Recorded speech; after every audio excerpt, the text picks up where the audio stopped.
quarto.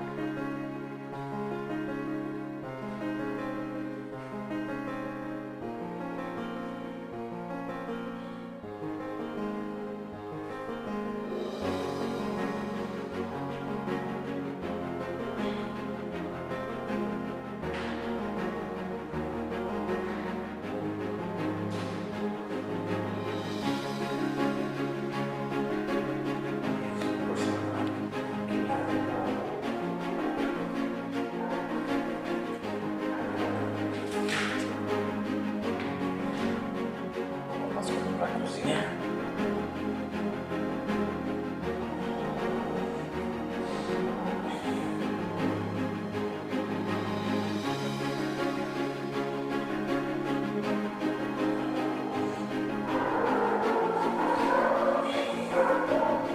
Essa cozinha eu coloquei porcelanato na parede, porcelanato no chão, para planejar.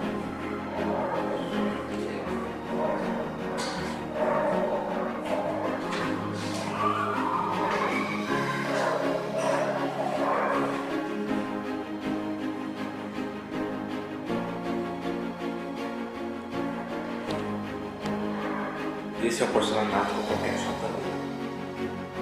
Tá um pouco sujo, né? Precisa fazer a limpeza. Agora com o corretor.